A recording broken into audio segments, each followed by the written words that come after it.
welcome back to another Transformers toy review. Today we're taking a look at Skywarp and Thundercracker, and this is from War for Cybertron as usual, and this is from the Cybertronian Villains 2-pack. So this is the Seeker Elite team of Skywarp and Thundercracker. They're basically Voyager class figures, obviously repaints of Starscream. There are some little differences with the head sculpts and stuff like that, which I'll go through and show you.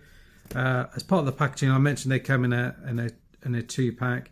You get if you cut this out from the back, you get that part of the kind of universe map. I always cut these bits out, so, and then some of the artwork just to show you, kind of get Skywarp and Thundercracker there in vehicle mode, and you get a picture of the Ark there in the background. Kind of looks as if it's being blown up. You get the normal type of instruction bits and pieces here, and these are, I think, supposed to be kind of Seeker Elite, kind of almost like badges, I guess. And obviously the transformation for both of them is the same. And then I'll try and bring this in just so you can see. This is kind of like from the back of the packaging here. Skywarp and Thundercracker here. It doesn't really say a lot about them. You get the little Cybertronian villains bit down here and Team Seeker Elite. That's about it. And 30 steps from one transformation to the other. And that is pretty much it in terms of all the packaging and stuff like that. When you take a look at the two figures here, so we'll just take a look at Skywarp first. So let's just adjust that slightly, make it a little bit brighter. So the thing with him is he's got this kind of open mouth kind of thing which is going on. Yeah, you know, just a little bit different. The head actually is all painted on the front, black paint, silver and red in there. They've done a real good job on the paint actually. Lots of silver paint all around here, translucent plastic in here. If you lift the arms up, you can see the detailing in here as well. So that's nice. And then just adjust that again. Let's just change this up a second. Okay, that's a bit better. So I'm just changing some of the settings I've got here. Not much else in terms of paint. I'm trying to work out, this is, I think this is black plastic. It feels like there's a finish to it, but I don't think there is. And some purple paint down here and silver on the feet here as well. And more or less the same sort of paint apps added for Thundercracker. I do really like the kind of blue that he used for this guy. And he's got a different kind of face, very kind of that kind of neutral looking face, but the eyes are really well painted on these. Silver looks great again, but I do think it's a good choice of blue that they've used for this one. And again, you get the paint apps which are added along here, obviously just different colours with the blue and white and the Decepticon symbols, and then the same kind of paint apps underneath here, silver in here. Yeah, so it's all pretty good. And in terms of articulation, it's what same kind of stuff we've seen with Starscream and whatnot. So you can actually look down a fair bit up to there. That's not loads, and the head kind of rotates all the way around, and you can get like a little bit of that confused dog look with Thundercracker. The arms come out to there. They swivel, go all the way around. You can kind of move this out of the way if you want to get around here. You get a swivel at the bicep there, and then the elbow joint. Does it do like a double jointed thing? I'm sure it does. It gets you right to there anyway. I did think it would go back in itself, but I can't see that it does. And the fist moves up and down here to do with transformation. The guns here on the side, they peg into the top of the arm, up here. But you can also peg it into his hands. There are little pegs for blast effects to attach to, like on here. And you can add them onto the end here, onto the end of his null rays.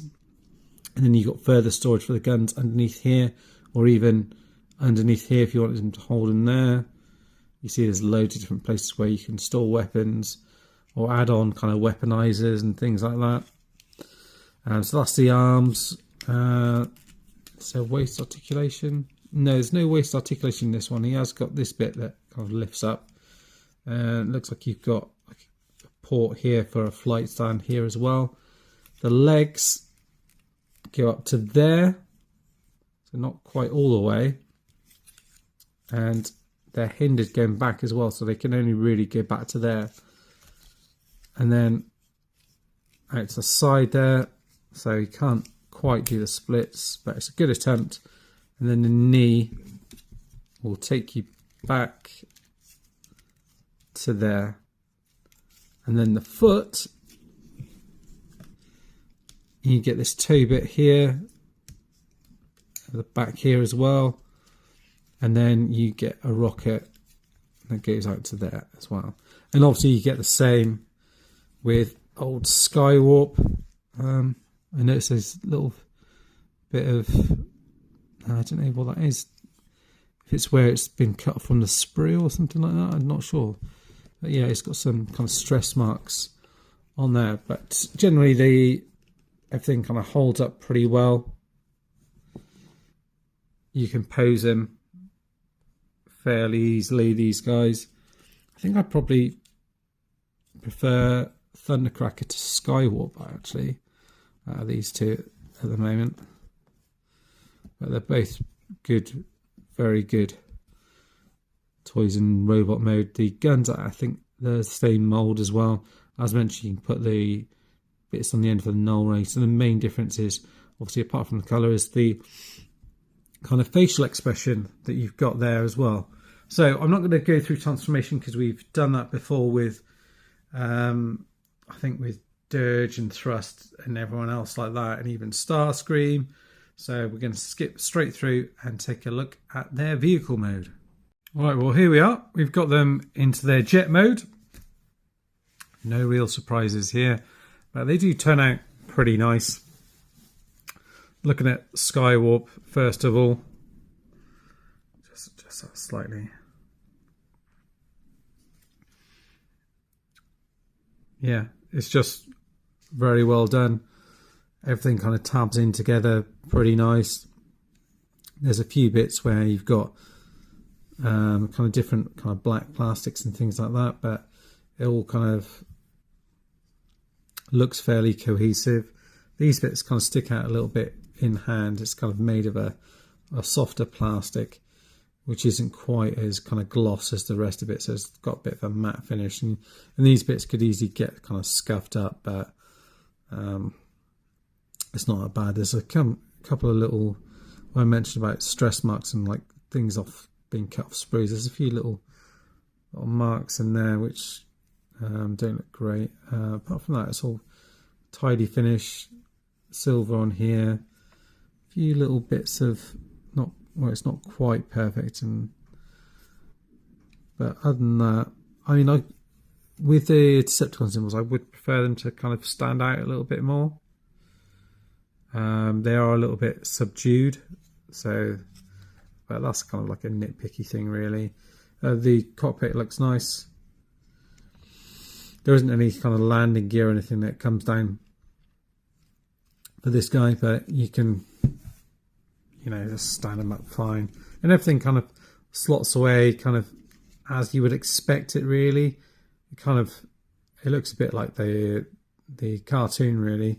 Because even in the cartoon, when they sort of like went up like that, you could see quite almost like a block where everything was. So that doesn't bother me too much. And equally, same sort of thing with Thundercracker, really. You can see a couple of the bits that I mentioned about the different coloured plastics here. So this bit kind of stands out a little bit more on Thundercracker than it does. These silver bits here are a lot cleaner paintwork. But again, you can see those kind of little marks down here. Same with this one here as well. And same with these bits here, which are kind of like a slightly more softer plastic as opposed to like the wings and everything else like that.